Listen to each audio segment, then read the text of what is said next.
Mas antes de começar aqui, irmãos, né, a leitura, eu quero perguntar para você: você é feliz? Qual a razão dessa felicidade? Amém, glória a Deus, né? Então o tema dessa mensagem hoje é: felizes são os pobres de espírito, ou felizes são os humildes de espírito. Então nós vamos ler aqui Mateus capítulo 5, que vai dizer: Jesus, vendo a multidão, subiu ao monte e, assentando-se, aproximaram-se dele os seus discípulos, e abrindo a boca os ensinava, dizendo: bem-aventurados os pobres de espírito, porque deles é o reino dos céus. Amém? Então, queridos, para responder essa indagação, essa pergunta, se você é feliz, é necessário entender uma coisa. É necessário entender que a felicidade não é algo que está fora de nós. A felicidade é algo que está dentro de nós, né? Então, a felicidade não se encontra fora de nós, mas ela está dentro de nós. É por isso que vocês responderam com tanta facilidade, né? Sou feliz, e a razão dessa felicidade é porque eu tenho Jesus, porque nós já temos Jesus. Mas nem todos têm essa facilidade para responder. Então, felicidade, ela tem a ver com o entendimento do que é o reino de Deus. Quando você entende o que é reino de Deus, você também entende o que é felicidade. Quando nós nos apropriamos desse conceito, logo nós tomamos posse da felicidade e automaticamente, né, Jesus começa a iniciar um trabalho dentro do nosso coração, porque quando você entende que você está vivendo o reino de Deus, você começa a viver dentro dessa esfera. Você está no mundo, mas você não vive de acordo com o mundo. A palavra bem-aventurado, ela vai significar feliz, muito feliz. E essa palavra, ela vem de uma palavra grega chamada Makarios. Makarios significa extremamente feliz.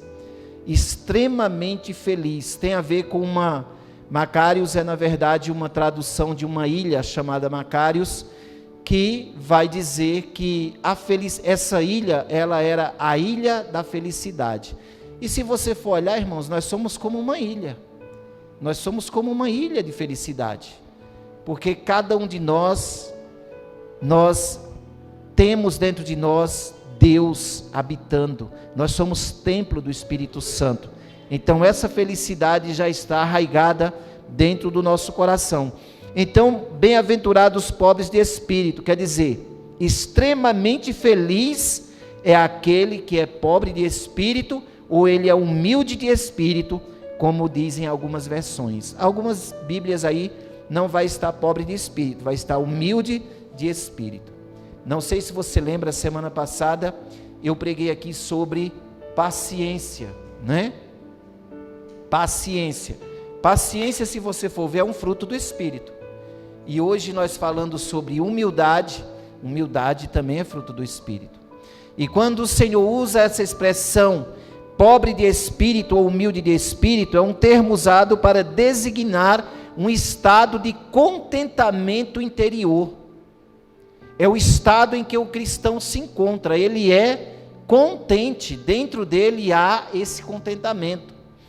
E foi justo isso que o apóstolo Paulo quis dizer, Filipenses capítulo 4, posso todas as coisas naquele que me fortalece. E por que eu posso todas as coisas naquele que me fortalece? Porque aquele que me fortalece, ele me capacita a viver com poucos bens ou com muitos bens. Ele me capacita a viver mesmo tendo uma enfermidade ou tendo saúde. Ele me capacita a viver com poucos problemas ou com muitos problemas. E o apóstolo Paulo, se tinha uma pessoa que era cheia de problemas, era o apóstolo Paulo. E o apóstolo Paulo aprendeu essa lição com quem? Ele aprendeu com o mestre, Jesus. Muitos teólogos dizem que o apóstolo Paulo ele vai ofuscar a pessoa de Jesus. Eu não vejo isso. O apóstolo Paulo, ele não ofusca de modo nenhum Jesus, porque ele falava assim: vocês devem tornar-se meus imitadores como eu sou de Jesus. Então, o apóstolo Paulo, em momento nenhum, ele quis criar uma nova teologia, em momento nenhum ele quis criar novos ensinamentos, mas os ensinamentos dele eram pautados em cima dos ensinamentos do Mestre Jesus. Eram pautados em cima daquilo que ele aprendeu do Mestre. E você vai ver lá em Mateus 11, 29, quando Jesus fala: tomai sobre vós o meu jugo, e aprendei de mim, que sou manso e humilde de coração. Jesus é manso e humilde de coração. O Jesus homem, manso e humilde de coração. Porque a humildade, irmãos, ela não é um atributo divino. Ela não é um atributo de Deus. Mas Deus se agrada quando encontra esse atributo do homem. Lá em Isaías, Deus vai dizer que Ele habita com o contrito de coração, com aquele que é humilde de coração. E aí, queridos, nós vamos ver que quando Jesus fala essa expressão, Ele usou a mesma expressão que Ele usa aqui em Mateus capítulo 15, que é uma expressão grega chamada pitokos. Pitokos ou pitochós é uma palavra que significa pobre de espírito. É aquela pessoa que sabe que mesmo ele sendo rico materialmente, ele olha para dentro dele e fala: eu não tenho nada de mérito dentro de mim, eu sou miserável espiritualmente falando, eu necessito de Deus, eu preciso de Deus. Porque existe uma outra palavra para designar pobreza material, que é a palavra penês. Penês, ela vai designar aquele que é pobre, que não tem nada. É aquele pobre que, na verdade, ele tem uma casa para morar, digamos assim. Ele tem uma casa para morar, ele tem comida, ele tem um emprego. Esse é o termo que vai designar um pobre materialmente. Mas pitokos vai designar aquele que é um mendigo espiritualmente falando. Ele não tem nada, ele não tem onde se apegar. E aí Jesus vai dizer isso, que felizes são aqueles que são pobres de espírito. E as pessoas, muitas vezes, o mundo vai designar a pobreza de espírito como uma fraqueza de caráter, como alguém que não tem muito conhecimento, não é? Como alguém que é invejoso. Às vezes a pessoa é invejosa e a pessoa fala: como essa pessoa é pobre de espírito? Não é nesse sentido. Não é nesse sentido. O pobre de espírito é a alma deliberadamente desconstruída. O que é isso? Uma alma desconstruída para que tudo seja refeito a partir de Deus, não é? A alma desconstruída é aquele que, apesar do seu conhecimento, fala: não, eu me desconstruo para deixar o Espírito Santo fazer em mim uma nova construção, para deixar o Espírito Santo fazer em mim uma nova casa. Então, querido, o pobre de espírito, né, como falou o Bruno Brandão, de um site, o site Guia-me, né, essa expressão, na verdade, outro dia eu estava lendo um site e vi essa expressão e aproveitei para usar aqui, né, na minha pregação. Eu me maravilho com isso, porque ele vai dizer que o pobre de espírito é alguém que leva desaforo para casa, sim. Às vezes a gente fala assim: eu não levo desaforo para casa não. E essa declaração mexeu comigo, irmão. Essa declaração mexeu comigo. Ela abalou minhas estruturas, porque a gente tem essa mania de querer bater de frente com quem te ofende. Mas o pobre de espírito, ele é capaz de levar desaforo para casa e depositar aos pés da cruz. O pobre de espírito é capaz de levar o desaforo para casa e dizer: olha, Senhor, aqui está a afronta que eu recebi, mas eu entrego em tuas mãos, porque eu sei que o Senhor está batalhando as minhas lutas, como falou o presbítero Joaquim no começo desse culto. Então eu fico maravilhado com essas declarações. A desconstrução deliberada, isso na verdade, eu deixar de ser uma pessoa arrogante, de confiar em mim mesmo, de propósito. Dizer assim: não, eu preciso adquirir o conhecimento de Deus. Eu penso assim, mas eu me esvazio de mim mesmo para me revestir de um novo homem, para me revestir de Cristo. É deixar a minha antiga visão de mundo, é deixar os meus preconceitos, as circunstâncias do passado em que eu vivia, é deixar esse pensamento vingativo que muitas vezes habita dentro de nós e deixar o Espírito Santo fazer em nós um novo homem, uma nova mulher, revestidos do poder que há em Cristo. Um poder silencioso, irmãos. O poder que há em Cristo é um poder silencioso. Ele é capaz de penetrar como uma faca de dois gumes. Quando alguém te afronta e você não responde à altura, você está acumulando brasas vivas sobre a cabeça do teu inimigo. A pessoa se envergonha. Ela fica envergonhada de ver a classe com que você é capaz de se segurar para não explodir, porque você tem o Espírito Santo dentro de você. Você tem o autocontrole, mas não que vem de você mesmo, o controle que vem do Espírito Santo de Deus. Então nós precisamos viver dessa forma. Se você quer ser feliz, precisa se desconstruir de você mesmo, se desconstruir do velho homem, da velha pessoa, dos velhos pensamentos e deixar esse novo homem habitar dentro de você. Por quê? Porque afinal de contas, se eu proclamo que sou casa de Deus, as pessoas precisam enxergar em mim as paredes dessa construção. As pessoas precisam olhar para o meu corpo e ver o quanto eu me purifico, eu me santifico, eu busco estar em comunhão com Deus. As pessoas precisam olhar dentro do teu olho e enxergar que no teu olhar, Cristo dentro de você, a presença de Deus dentro desse novo homem, dessa nova mulher. Irmãos, tem pessoas que de tanto viver com Deus, em comunhão com Deus, você olha para a face deles e você vê que é diferente o olhar. Você consegue enxergar, porque a Bíblia vai dizer que os olhos, eles são as janelas da alma. Quando Jesus diz lá em Lucas 11 que os olhos são a janela da alma, ele vai dizer isso, que nós podemos com os nossos olhos enxergar coisas novas, um mundo novo.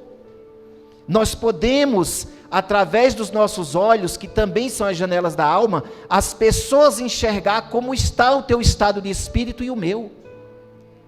É por isso que quando alguém bate o olho em você e vê que você está triste, a pessoa já percebe isso no teu olhar, fala, você não está bem, porque os nossos olhos denunciam como está a nossa alma.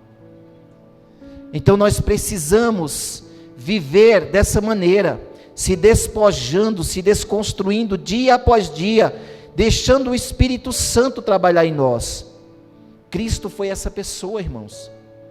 Cristo se despojou. Filipenses capítulo 2 vai dizer que ele foi alguém que não pecou, alguém que se despiu da sua glória, alguém que, mesmo sendo tão grande, se assentou com os humildes.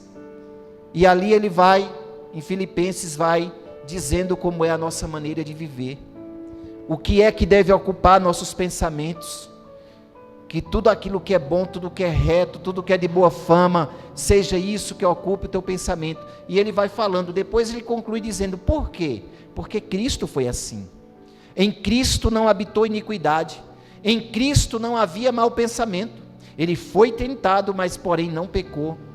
Em Cristo havia esse despojamento, essa pessoa dependente de Deus em toda e qualquer situação, alguém que poderia resolver seus problemas. Se tinha alguém que poderia resolver seus problemas, irmãos, esse alguém era Jesus. Mas Jesus falou assim, não, eu estou aqui na dispensação, eu me entrego nos braços do Pai, daquele que pode todas as coisas. Quando levaram Jesus para a cruz, ele falou assim, ninguém tira a minha vida, eu mesmo a dou. Eu mesmo quem estou dando a minha vida. Se alguém pensa que está tirando a minha vida, é um engano, eu mesmo estou me doando. Então nós precisamos se doar mais, para que nós possamos entender esse conceito de felicidade, para que nós possamos compreender isso, que Deus quer ver seus filhos felizes. Tem gente, irmãos, que tem um conceito tão errado, fala que tem gente que tem um pensamento que sobrepuja, que vai além, dizendo que o crente é aquele que tem que viver sempre em vitória, sempre com um sorriso no rosto, tem que ter a melhor casa, tem que ter o melhor carro, e blá, blá, blá, blá, blá, blá. Já tem outros que é o contrário, diz que o crente tem que viver na miséria, que o crente tem que viver triste. Eu sou assim mesmo, eu sou pobre, eu sou o menor dos menores. Irmão, isso é um falso entendimento. Quem trouxe esse conceito para aqui foi a Companhia dos Franciscanos. Quando o Brasil foi colonizado, Francisco de Assis pregava a pobreza como um atributo para que nós sejamos santos. A pobreza em si mesma, ela não é má. Ela não é boa, mas também não é má. E ela também não salva, assim como a riqueza. Esse pobre de espírito não está falando de pobreza material. Não está falando nada disso.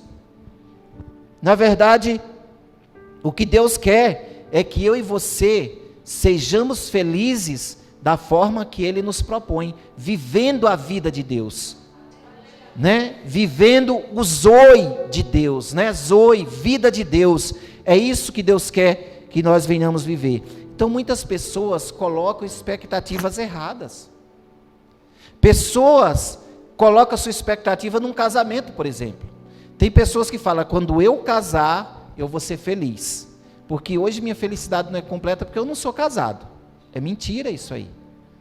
Você que é feliz quando casa se torna mais feliz ainda, e aquele que vive infeliz quando casa se torna mais infeliz ainda.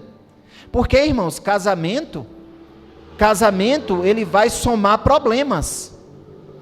Casamento não vai tirar problema da tua vida, ele vai somar. Se você é uma pessoa difícil, cheia de problema, você vai encontrar outra pessoa difícil e cheia de problema. Então vai somar você e a outra pessoa, né? Então se você não tem essa felicidade dentro de você, você está enganado. Por outro lado, há pessoas também que acreditam que se elas tiverem mais dinheiro, mais coisas, né, seriam felizes. Certo dia um mestre da lei, né, se aproximou de Jesus, também era um rapaz rico, um jovem rico, e era muito conhecedor da palavra, muito religioso, e ele se aproximou do Senhor e perguntou, mestre, que farei para ter a vida eterna? E Jesus disse, por que você me pergunta sobre o que é bom? Há somente um que é bom. Se você quer entrar na vida, obedeça os mandamentos. E aí ele disse, quais? Jesus falou, não matarás, não adulterarás, não furtarás, não darás falso testemunho, honra teu pai e tua mãe, e ama o teu próximo como a ti mesmo. E ele disse, tudo isso eu tenho observado, o que me falta ainda? E o diálogo continua, Jesus falou, se quer ser perfeito, vai, vende os teus bens, dá dinheiro aos pobres, e terá um tesouro nos céus, depois vem e siga-me. E ouvindo o jovem, afastou-se triste, porque tinha muitas riquezas. Então Jesus disse aos discípulos, dificilmente um rico entrará no reino dos céus, e te digo ainda, é mais fácil passar um camelo pelo fundo de uma agulha, do que um rico entrar no reino dos céus. E aí o diálogo continua, irmãos, vai embora. Por que Jesus falou isso? Jesus está dizendo que é mal ser rico, que é uma má ideia ser rico? Não. Ele está dizendo que os ricos, de tanto confiar neles mesmos, na riqueza, no conhecimento, na sabedoria, na intelectualidade, eles acham que eles podem conquistar tudo e que eles podem tirar Deus da vida deles. Só, irmãos, que nós estávamos conversando isso à noite lá em casa, antes de dormir, eu e meus sobrinhos, e eles falando para mim, que ficou maravilhado com uma pregação do Billy Graham, que Billy Graham dizendo que os cientistas que ele conheceu, inclusive Thomas Edison, que foi o inventor da lâmpada, ele disse que quanto mais eles conheciam, as suas descobertas eram feitas, mais eles chegavam à conclusão de que precisava de um Deus, que havia um Deus sobre todas essas coisas. Quando Neil Armstrong foi à Lua, ele também percebeu que tinha alguém maior do que ele, que deveria haver alguém com uma grandeza maior para que tudo aquilo fosse feito. Então, resumindo, os cientistas batem nessa tecla e chega a um ponto do conhecimento que eles dizem, não tem jeito, tem que ter alguém maior do que nós, tem que existir alguém maior do que nós para ter feito tudo isso. Então é impossível, irmãos, É impossível não crer que existe alguém maior, soberano, alguém que pode, alguém que faz, alguém que é. Não é alguém que será, alguém que é maior do que nós, mais sábio do que nós, mais inteligente. Então nós precisamos entender que o pobre de espírito é aquele que se esvazia de si mesmo e fala: puxa vida, eu reconheço que tem alguém que é maior do que eu. Eu preciso repousar nesse conhecimento. E hoje, irmãos, nós vamos perceber que há pessoas que buscam felicidade na vida profissional, né? Tem gente que acha que tendo um bom emprego está realizado, tendo um bom casamento está realizado. Tem pessoas que acham que o fundo de um copo, no fundo de um copo ali onde tem bebida, é a solução para os seus problemas. Irmãos, vocês já pararam para pensar que Salomão provou de tudo isso? Às vezes a gente endeusa tanto os homens da Bíblia, que a gente pensa que Salomão, né, porque ele foi o homem mais sábio, Salomão buscou sabedoria, ele buscou conhecer a Deus, ele buscou satisfação, aliás, é a palavra correta. Salomão buscou satisfação em todas essas coisas. Do que você imaginar, Salomão tentou buscar refúgio. Salomão teve 1000 mulheres. Imagina que sede é essa na alma que não sacia. Um homem só com tantas mulheres. Salomão, ele buscou a felicidade na bebida, na alegria do vinho. Salomão buscou a felicidade nas muitas riquezas. E até na sabedoria, ele foi perceber no fim da vida dele que você querer também ser sábio demais, inteligente demais, tudo isso é vaidade. Tudo isso é vaidade, irmãos. Eu falei aqui no culto passado, e mais uma vez me sinto propenso a falar isso. Não seja inteligente. Na verdade, glorifique a Deus com a tua vida. Não queira ser inteligente, glorifique a Deus com a tua vida. Às vezes nós queremos aparentar ser inteligente demais, sábio demais, para demonstrar para o mundo que nós também somos igual a eles, né? Que a gente também sabe todas as coisas, sabe estar inteirado com todas as coisas. Na sua simplicidade, mostra Jesus para essas pessoas. Tecnologia, o povo está se afogando já de tecnologia. O conhecimento, o povo está se afogando, tem conhecimento aí para tudo quanto é lado. Você clica lá na internet, você aprende o que você quiser, mas o conhecimento verdadeiro, o conhecimento de Deus, está em Jesus Cristo, em conhecer verdadeiramente Jesus Cristo. Mostra Jesus para essas pessoas.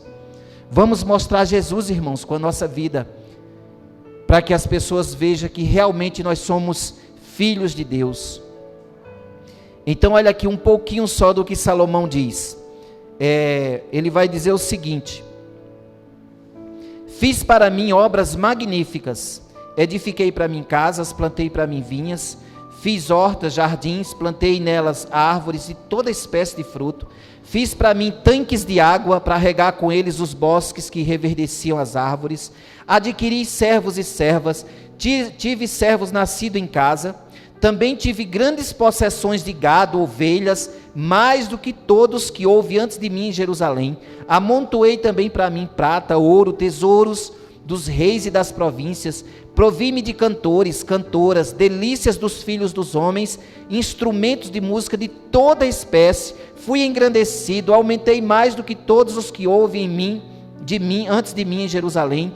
Perseverou também comigo a minha sabedoria, e tudo quanto desejou, os meus olhos não lhe neguei, nem privei o meu coração de alegria alguma, mas o meu coração se alegrou por todo o meu trabalho, e esta foi a minha porção de todo o meu trabalho. E olhei para todas as obras que fizeram minhas mãos, como também para o trabalho que eu fiz, e que eu tinha feito, e eis que tudo era vaidade e aflição de espírito, e que proveito nenhum havia debaixo do sol. Eclesiastes capítulo 2, do 4 ao 11. Então Salomão provou de tudo, irmãos. Salomão provou de todas essas coisas. Ele falou: isso é bobagem. O que eu preciso é de Deus. O que eu preciso é da tua presença, Senhor, desesperadamente. Eu preciso de Deus. Por outro lado, há pessoas que, porque acham que são trabalhadoras, honestas, moralmente corretas, né? Elas acham que herdarão o reino dos céus. Acha que está salva, mas não é assim. Não é assim. Porque, na verdade, observe que tem gente que, mesmo tendo tudo isso, o seu coração ainda não sabe explicar qual é a tristeza que está lá no fundo. Você pode observar uma pessoa que bebe. Quando a pessoa bebe, ela só vai falar as misérias dela. Começa a falar tudo que está doendo na alma dela. E a bebida só vai fazer ela pôr para fora. Só vai fazer ela ter coragem de expressar o que ela não teria coragem de expressar. E o crente se alegra em estar aos pés do Senhor, levando essas frustrações até Ele, dizendo: Deus, eu não consigo aprender isso. Deus, eu tenho medo disso. Deus, eu não sei lidar com essa situação do meu filho. Deus, tem uma pessoa difícil no meu trabalho que eu não sei como lidar com isso. Ontem o César contava para mim que ele, trabalhando aqui nessa obra, aqui na Miguel Stéfano, quando ele começou a trabalhar com a escavadeira, chegou um monte de gente querendo tomar o trabalho dele. Chegava pessoas e ficava olhando ele trabalhar e dizia: eu também sei fazer. Chegava no chefe querendo tomar o lugar dele. E ele falou assim: pastor, eu só chegava em casa e orava, falava: Senhor, tira essa pessoa do meu caminho para não atrapalhar o meu trabalho. E ele falou que muitas vezes no outro dia chegava lá, a pessoa já nem aparecia mais. Já nem aparecia mais. Irmãos, é isso que nós temos que fazer, não é brigar com ninguém, não é, esconder as nossas frustrações e depois lançar para fora tudo de uma vez num impulso, numa explosão de ira, não é beber para criar coragem para falar essas coisas. Nós temos que ter coragem de se ajoelhar constantemente e reconhecer nossas fraquezas. Reconhecer que você não tem sido um bom marido, reconhecer que você tem sido infantil na sua forma de se comportar para com sua esposa, para com seus parentes, para com seus amigos, reconhecer que você precisa amadurecer em Cristo Jesus. Nós precisamos, irmãos. Quando eu estou falando assim de maridos, mas isso vai para outras áreas. Reconhecer que o problema muitas vezes está em nós, não está nas pessoas que convivem com a gente. Às vezes você maqueia a situação, e aí você vai dizer assim: não, eu sou uma pessoa excepcional, quem não presta é fulano, quem não presta é A, é B, é C, mas a pessoa nunca vai dizer que ela não presta. E você precisa se despojar desse velho homem, dessa velha mulher, e se renovar em Cristo, amém? Então, queridos, nós vamos perceber que quando Jesus diz: bem-aventurados os pobres de espírito, Jesus está abrindo o caminho das bem-aventuranças, né? Ele está abrindo os nossos olhos, para que nós possamos enxergar, entender, captar a essência da verdadeira felicidade, né? Da verdadeira felicidade. E quem captou isso aqui, irmãos, foi Davi, né? O rei Davi. Ele captou isso, ele aceitou Jesus em sua experiência pessoal. E eu acho interessante que às vezes a gente fala: como Davi aceitou Jesus? No Antigo Testamento não fala diretamente de Jesus, mas lembra de quarta-feira o que o presbítero Davi explicou para nós aqui? Algo tão bonito que eu guardei aquilo no meu coração. Quarta-feira ele falou assim: no Antigo Testamento as pessoas criam em Jesus, que era o Messias que viria. Eles morreram crendo nessa promessa. Hoje nós cremos no Jesus que já veio, que morreu na cruz, que ressuscitou e que voltará para nos buscar. Então Davi, ele já cria no Messias. O Messias era o seu Senhor. É tanto que quando as pessoas diziam Jesus, filho de Davi, aí o salmista questiona isso: como, né? Como filho de Davi? Se Davi disse, Jesus falou isso para os fariseus, se o próprio Davi disse o Senhor ao meu Senhor. Isso foi falado quarta-feira aqui, né? Davi estava explicando que o Senhor dele era Jesus, e que esse Senhor Jesus tinha um Senhor que era Deus Pai, se submetia à liderança dele. E Davi é tão submisso que ele vai dizer, irmãos, aqui em um dos salmos, ele vai dizer assim, ó: clamou este pobre, e o Senhor o ouviu e o salvou de todas as suas angústias. Provai e vede que o Senhor é bom, bem-aventurado o homem que nele confia. Davi disse, salvou o Senhor este pobre. Davi não era pobre. Se tinha uma pessoa que tinha bens, era Davi, mas ele era pobre de espírito. Era um homem humilde que dizia, Deus, o Senhor pode todas as coisas. Senhor, eu te dou meus ombros para carregar a tua glória, como nós cantamos aqui, como a gente costuma cantar aqui. Por quê? Porque ele sabia que maior é aquele que habita nas alturas. Ele sabia que a sua felicidade dependia daquele que está sentado no alto e sublime trono. Precisamos entender, irmãos, que a base do nosso relacionamento com Deus é arrependimento e humildade. Arrependimento e humildade. E esse ensinamento está presente tanto no Antigo Testamento quanto no Novo. No Antigo a gente acabou de falar. E no Novo também ele vai estar presente. Nas cartas, lá em Apocalipse, foi lido hoje. Tantas outras passagens. O apóstolo Paulo, 2 Coríntios, ele fala que chorava por aqueles que a palavra era pregada para eles, mas eles não conseguiam se arrepender. E ele chorava por essas pessoas para ver se de alguma forma havia lugar de arrependimento no coração deles. E aí nós vamos entendendo que a felicidade, ela já deve estar dentro de nós. Ela não está fora de nós, mas ela está dentro de nós. Outra coisa, irmãos, na sexta-feira, eu fazendo um estudo, preparando uma palavra para trazer para os irmãos aqui da oração, o Senhor me trouxe uma palavra tão boa, tão abençoadora. Um dos trechos foi a questão do pecado em nós, O profeta Isaías, lá no capítulo 5, o profeta Isaías, ele começa a falar os seus ais, E aí ele vai dizendo, ai dos bêbados, ai dos avarentos, ai dos vaidosos e incrédulos, ai dos que chamam mal de bem, ai dos que são sábios a seus próprios olhos.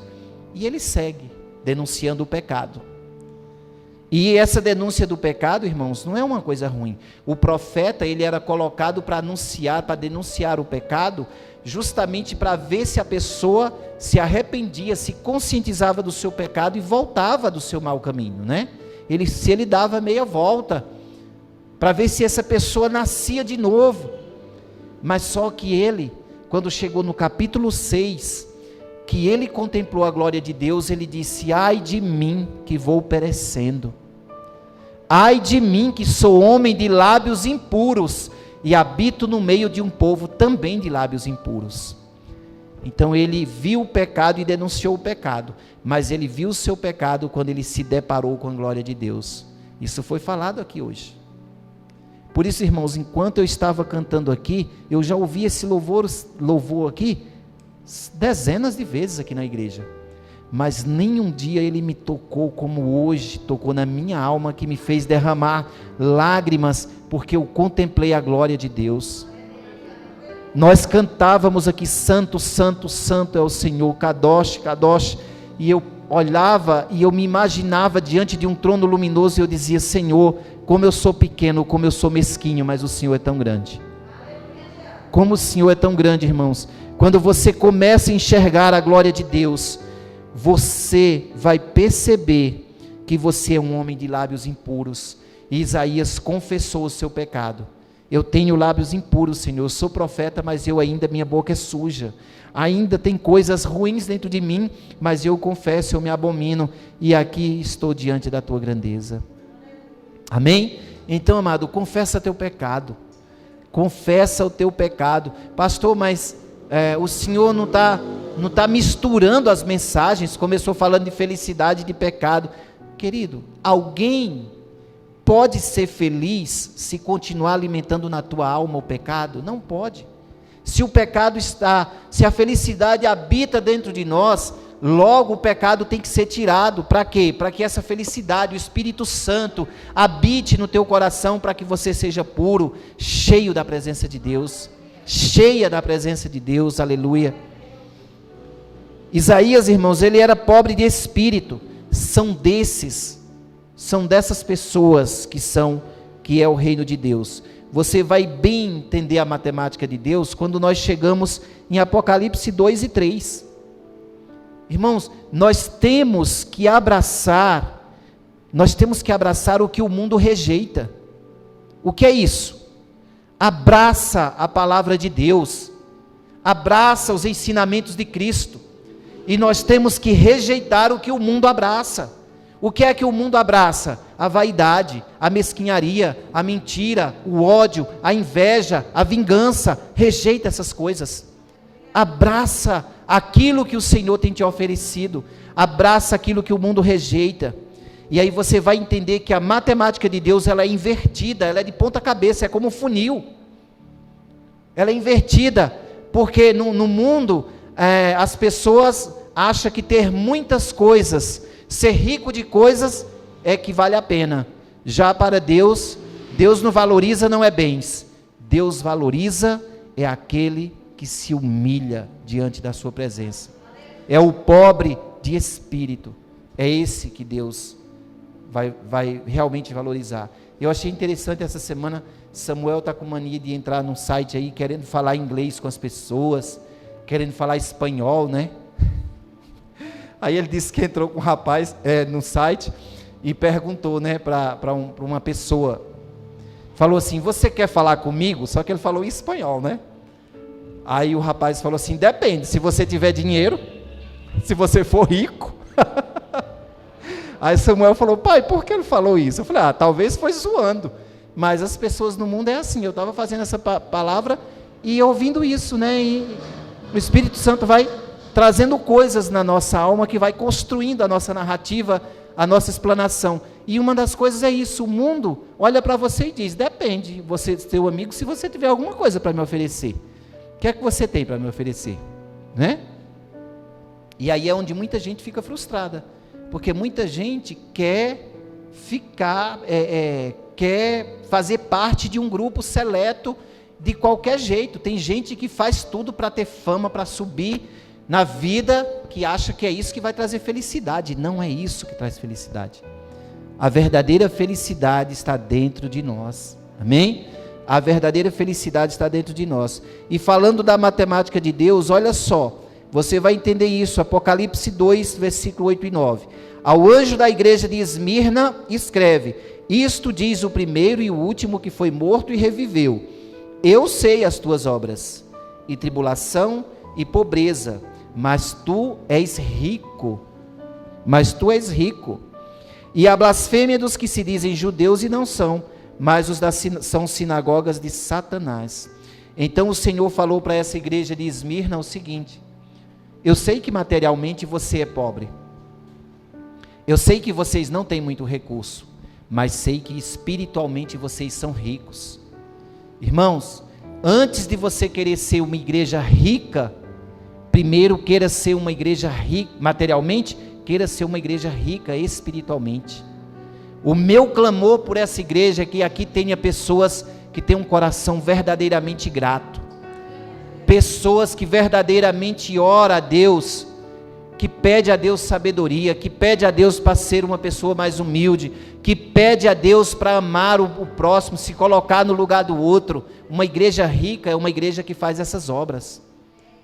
Não é uma igreja que tem muitas coisas. Está cheio de igrejas aí que estão inchadas de pessoas, tem um patrimônio financeiro lá em cima enorme, mas são pobres espiritualmente, porque as pessoas estão ali, muitos estão ali, irmãos, não sabem nem por que foi ali.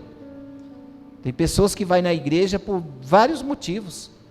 Tem gente que vai na igreja só porque no fim de semana acha que não tem coisa melhor para fazer. Tem gente que vai só para analisar os outros. Tem gente que vai na igreja porque a igreja é uma igreja que passa na TV. Tem gente que vai lá só porque o sermão é filmado, fala: eu quero aparecer lá no programa do fulano de tal, para ver que eu estava lá. Isso, entendeu? Isso não quer dizer nada não. Então, irmãos, ele vai dizer: eu conheço tua pobreza, mas tu és rico. E olha que interessante, já para a igreja de Laodiceia, o que ele fala, em Apocalipse 3, O anjo da igreja que está em Laodiceia escreve: isso diz o Amém, a testemunha fiel e verdadeira, o princípio da criação de Deus. Aí está a partir do versículo 14, tá? Eu sei as tuas obras, que nem és frio nem quente. Tomara que fosses quente ou frio ou quente. Assim, porque és morno, e nem és frio nem quente, vomitar-te-ei da minha boca. Como dizes, sou rico e estou enriquecido e de nada tenho falta, e não sabes que és um desgraçado, miserável e pobre e cego e nu. Aconselho-te que de mim compres ouro provado no fogo, para que enriqueças, e vestes brancas, para que te vistas e não apareça a vergonha da tua nudez, e que unjas os teus olhos com colírio, para que vejas. Amém? Então, querido, ali estava uma igreja rica, que era a igreja de Laodiceia. Ali havia o melhor colírio, ali era um lugar onde se extraía muito ouro, prata, nem se fala, né? Então aquela igreja dizia: nós estamos aqui num lugar que é rico. A igreja era uma diferença. É como se em Laodiceia tivesse uma igreja cristã rica, uma mega igreja, e em Esmirna tivesse uma igreja pequena, com poucos recursos, né? Um lugar de culto pequeno, com poucos recursos, como somos nós aqui hoje. Mas aí Deus olha e vai comparar. Aqui é pequena, é grande espiritualmente, e aqui é rica e se vangloria de ser tão poderosa. O Senhor diz: você é miserável, é pobre, é cego e nu. Compra ouro de mim para que você veja, não veja a tua nudez, né?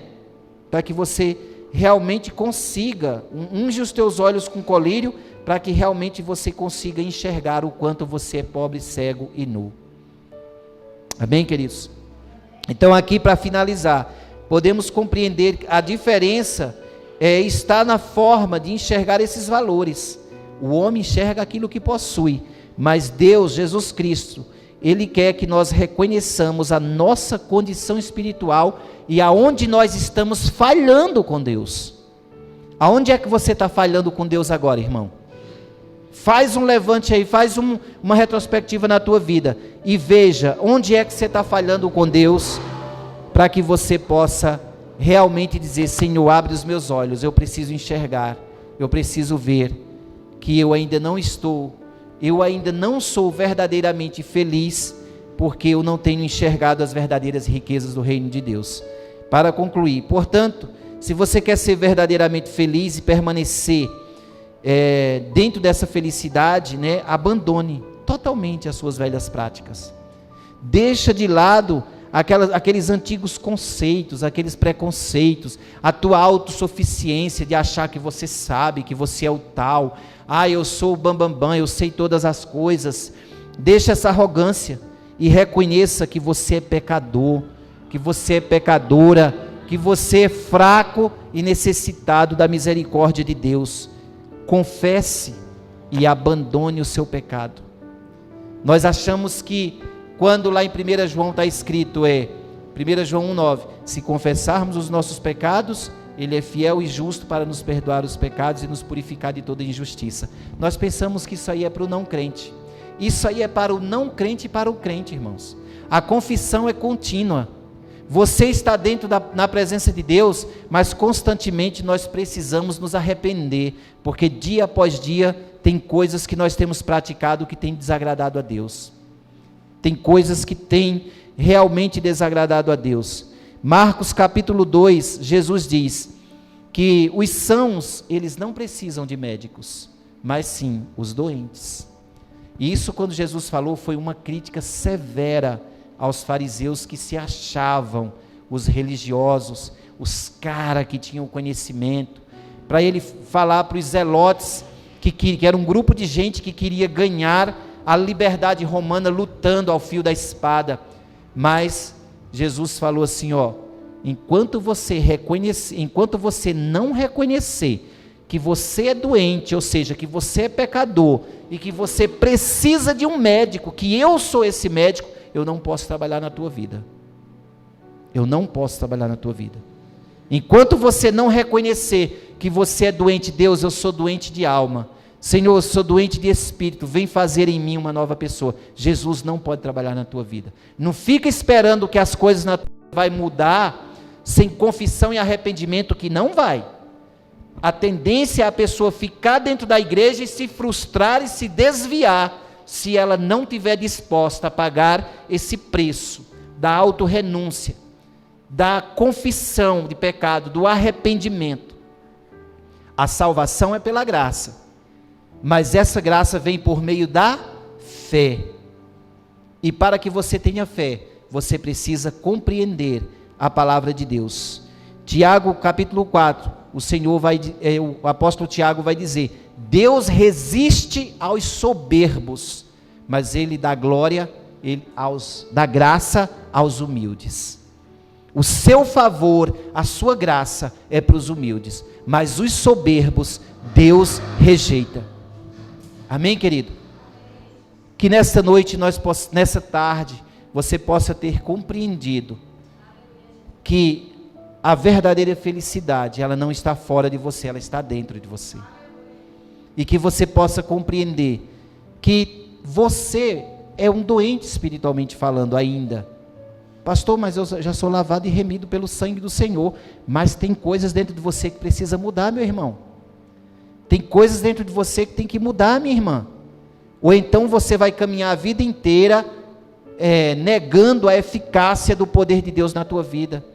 Caminhando um caminho de morte e maquiando, achando que você está no caminho de vida só porque vem na igreja, domingo após domingo, só porque participa de oração, só porque faz parte de grupos de oração. Isso não quer dizer nada. Sem arrependimento e confissão de pecado, você continua um perdido, mesmo dentro da igreja.